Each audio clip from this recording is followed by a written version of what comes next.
गोवर्धन जी को उठाए तुम आराम कर लो, हम लगाए हैं ना डंडी।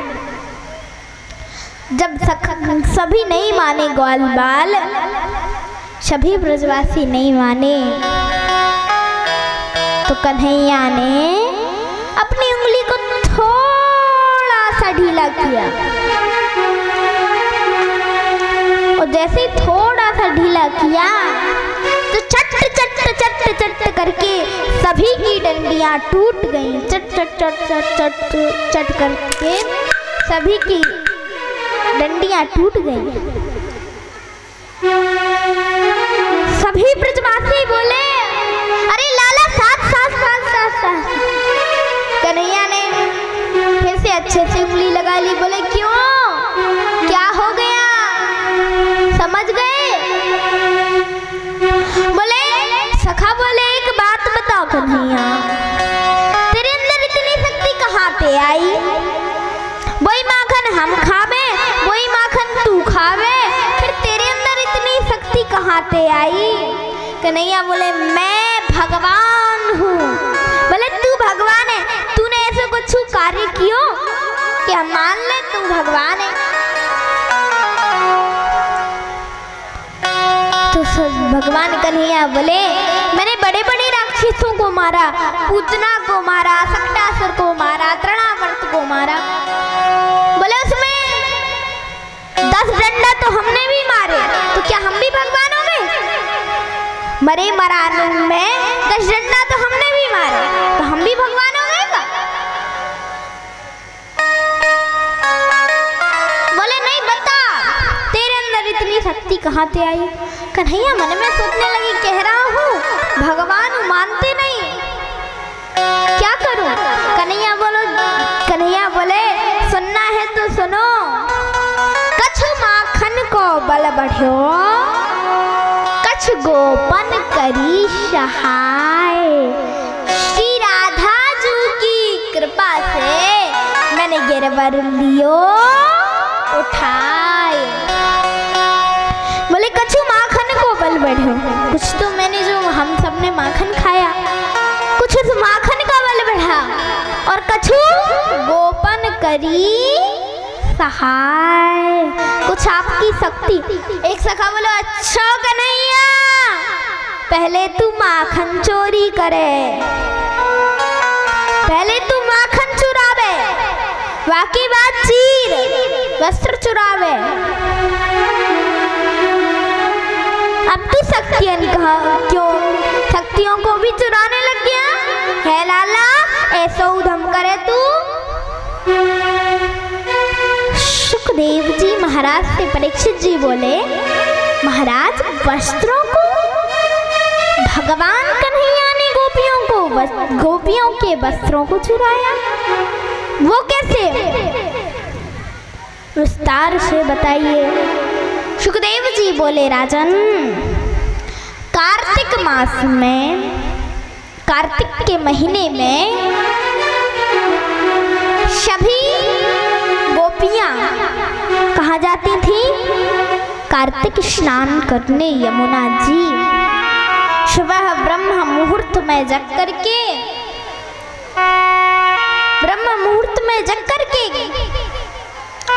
यमुना जी जाती थी, स्नान करती थी, फिर स्नान करने के पश्चात कात्यायनी माता की पूजा करने जाती थी। कात्यायनी माता की पूजा करने जाती थी और प्रार्थना करती थी, हे कात्यायनी माँ, हमें पति मिले तो कैसा? कन्हैया जैसा। हमें और किसी की तरह पति नहीं चाहिए, हमें पति मिले तो केवल कन्हैया जैसा, केवल और केवल कन्हैया जैसा। ऐसी प्रार्थना करती थी। एक दिन रास्ते में गोपियों को कन्हैया मिल गए। कन्हैया बोले, देवियों कहाँ जा रही हो? बोली हम वापस घर लौट रहे हैं स्नान ध्यान करके। कन्हैया बोले, पता है मुझे आप क्या करती हो।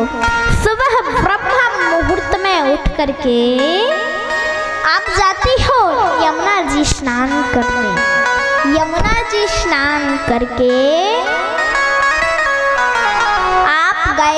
आप कात्यायनी माता की पूजा करने जाती हो, और जब कात्यायनी माता की पूजा करती हो तो मुझे ये भी पता है कि आप क्या प्रार्थना करती हो, यही ना कि हमें कन्हैया जैसा पति मिले। हम सब जानते हैं, लेकिन इसमें आपकी एक चीज बहुत ही गलत है। गोपियाँ बोली क्या? कन्हैया बोले जो आप निवस्त्र होकर के स्नान करते हो ना, इससे हमारे सूर्य देवता का, वरुण देवता का अपमान होता है। आप निवस्त्र होकर के स्नान न किया करो। गोपियाँ कहाँ मानने वाली थी? उनके अंदर बचपना था, उनके अंदर शिक्षा नहीं थी अच्छी। इस कान से सुना, इस कान से निकाल दिया। ऐसे करती थी गोपियाँ, इस कान से सुना और इस कान से निकाल दिया। तो ऐसे कन्हैया ने जब समझाया नहीं मानी। कन्हैया बोले इन्हें प्रैक्टिकल करके दिखानी होगी, इन्हें प्रैक्टिकल करके बताना होगा, ऐसे थोड़ी ये मानने वाली है, इन्हें प्रैक्टिकल करके बताना होगा। और ऐसा सोच करके कन्हैया एक दिन जब गोपियाँ स्नान कर रही थी तो कन्हैया पहुँचे, धीमे से पहुँचे और गोपियों के धीमे से वस्त्र उठा करके कदम के पेड़ पर चढ़ गए और वस्त्र एक डाली में पर बांध दिए। एक गोपी बोली अरे, एक गोपी बोली अरे लेट, बहुत देर हो चुकी है, अरे बहुत देर हो चुकी है, चलो जल्दी चलो, फिर हमें कात्यायनी माता की पूजा भी तो करनी है, जल्दी करो। एक गोपी की नजर पड़ी, उसने देखा, बोले एक बात बताओ, हमारे वस्त्र कहाँ हैं? बोले वस्त्र? सब गोपियाँ बोली अरे हाँ, मेरे भी वस्त्र नहीं है, मेरे भी वस्त्र नहीं है, ऐसे कहने लगे। हमारे किसी के वस्त्र नहीं है, कहाँ गए वस्त्र? कहाँ गए ये हमारे सारे के सारे वस्त्र? तो एक गोपी की नजर कदम के पेड़ पर पड़ी। कन्हैया छुपे बैठे थे पर कन्हैया के पैर दिख गए। एक गोपी बोली देखो, कदम के पेड़ की उस डाली पर देखो, कन्हैया है। और ध्यान से देखा तो वहीं उसी डाली पर कन्हैया गोपियों के वस्त्र रखे हुए थे, बंधे हुए थे डाली से। गोपी बोली अरे मेरे वस्त्र, हमारे वस्त्र लौटा दो कान्हा। बोले कहाँ के, काहे के वस्त्र? काहे? मैं कहाँ से लौटा दूं? बोले ये आगे, आपके आगे क्या रखा हुआ है? कन्हैया बोली ये आपके वस्त्र थोड़ी हैं, ये तो हमारे कदम के पेड़ के फूल हैं, फूल। बोले फूल? ये कदम के पेड़ के फूल हैं? अरे कान्हा ऐसे थोड़ी होती कदम के पेड़ के फूल, ऐसे थोड़ी होते हैं, काले नीले पीले हरे, ऐसे थोड़ी वस्त्र होते हैं, ऐसे थोड़ी कदम के पेड़ के फूल होते हैं। इसके तो बहुत सुंदर अलग प्रकार के होते हैं, ये हमारे वस्त्र, हमें लौटा दो। कन्हैया बोले क्यों? मैं अपने फूल क्यों दूं? मैं नहीं देता। गोपियाँ बोली दे दो ना कन्हैया, हमें माफ कर दो, हमसे जो भी गलती हुई हमें माफ कर दो, हमारे वस्त्र वापस लौटा दो। कन्हैया बोले गलती? एक बार कान पकड़ो। कान पकड़ लिए, बोले बताओ कन्हैया क्या करना है, बताओ कन्हैया क्या करना है, कान तो पकड़ लिए। कन्हैया बोले कहो आज के बाद से निवस्त्र होकर के स्नान नहीं करेंगे। गोपियाँ बोली आज के बाद अवस्त्र होकर के स्नान नहीं करेंगे। कन्हैया बोले एक बात और, मेरी झूठी शिकायत भी नहीं देने जाओगी, झूठा उलाना भी नहीं देने जाओगी मैया को।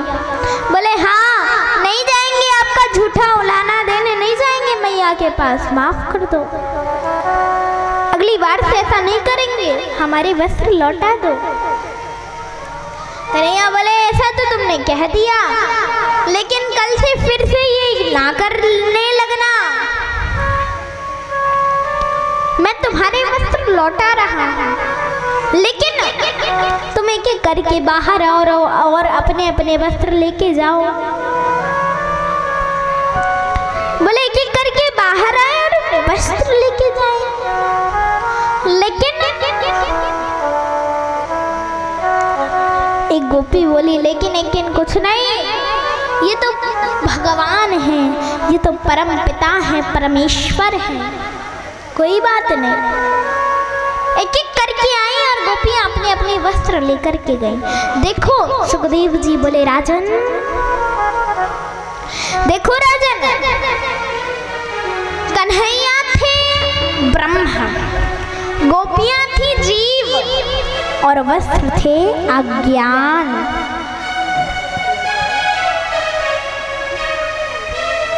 ब्रह्मरूपी कृष्ण ने, ब्रह्मरूपी कृष्ण ने जीव रूपी गोपियों को के अज्ञान रूपी वस्त्र, वस्त्र रूपी अज्ञान उनको चुराया और उनमें ज्ञान भर के, उन वस्त्रों में ज्ञान भर के ब्रह्मरूपी कृष्ण ने जीव रूपी गोपियों को अज्ञान रूपी वस्त्र वापस लौटा दिए। तो ऐसे कन्हैया से बोले कि अरे कान्हा, अरे छोरा, अरे लाला, तू पहले माखन चुराए फिर वस्त्र चुराए, अब तो तू शक्तियन को भी चुरावे लगे हो। कन्हैया बोले नाय नाय, मैं ये नहीं कह रहा हूँ कि मैंने ना शक्तियों को चुराया, नहीं। सखा बोले कन्हैया, तभी तो हम कह रहे कि 3 दिन से हमारे ये शरीर ढीलो ढीलो सो काय को लग रहे हो, क्या है मारे तो लग रहे हो। बोले नहीं, सुनो तो पूरी बात, मैंने तुम्हारी शक्ति नहीं चुराई, हमने आपकी शक्ति नहीं चुराई। ये जो आपने डंडा लगा करके सहायता की ना, ऐसे डंडे लगा करके जो सहायता की, उसको कह रहा हूँ। कहा अच्छा। बोले कछु माखन को अबल बढ़ो, कछु गोपन करी सहाय, श्री राधा जी की कृपा से, श्री राधा जी की कृपा से मैंने गिरवर लियो उठाए, और राधा जी की ऐसी महती कृपा हुई कि मैंने गोवर्धन जी को अपनी छोटी वाली उंगली पर धारण कर लिया। तो ऐसे भगवान ने लीलाएं की। और उसके पश्चात जब 7 दिन 7 रात्रि बीती, तो इंद्र ने कहा बस वर्षा बंद करो, जाकर के देखो क्या बात है, ऐसा क्या हो रहा है उस वृक्ष मंडल में, क्या हो रहा है नंदगांव में। एक घर बाकी तो नहीं बचा, जाकर के देखा तो वहाँ काय का जल, वहाँ तो धूल उड़ रही थी। बोले धूल? परीक्षित जी बोले इतनी वर्षा हुई फिर भी धूल उड़ रही थी। बोले हाँ, इसलिए धूल उड़ रही थी क्योंकि सुदर्शन चक्र, भगवान ने सुदर्शन चक्र को आदेश दिया। तो सुदर्शन चक्र पानी को शौक रहा था और अगस्त मुनि उस जल को पान कर रहे थे और शेषनाग पूरे गोवर्धन जी को घेर करके बैठे थे कि ताकि एक बूंद जल भी गोवर्धन जी के अंदर ना जाए। यहाँ जाकर के बताया गया, जाकर के जैसी बताया इंद्र को, तो इंद्र ने कहा इतनी वर्षा हुई फिर भी कुछ फायदा नहीं हुआ, फिर भी कुछ नहीं हुआ, क्या बात है, ये कैसे हो सकता है।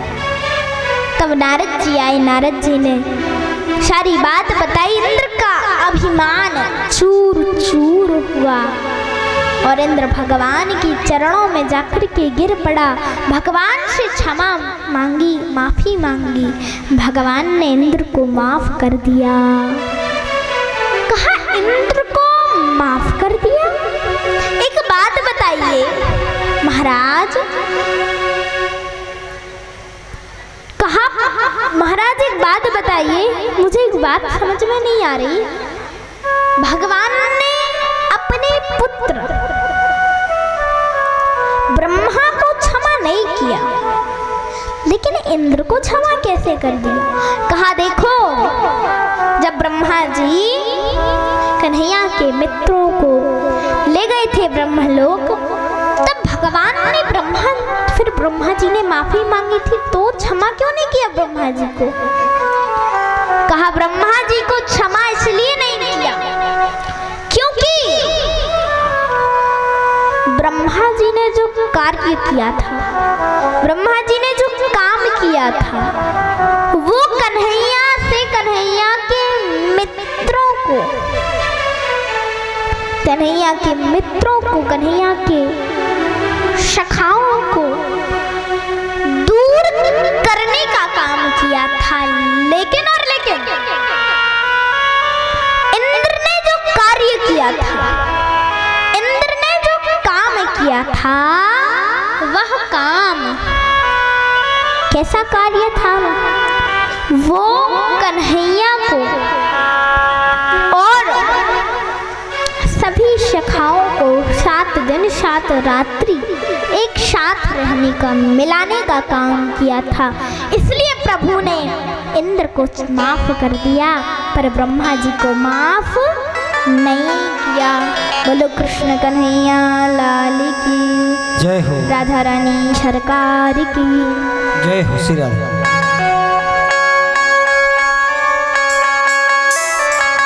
कन्हैया प्यारे रे, सबरिया प्यारे रे, कन्हैया प्यारे रे, सबरिया प्यारे रे, मेरा दिल तुझ पे कुर्बान, ओ मेरा दिल तुझ पे कुर्बान, मुरलिया वाले रे।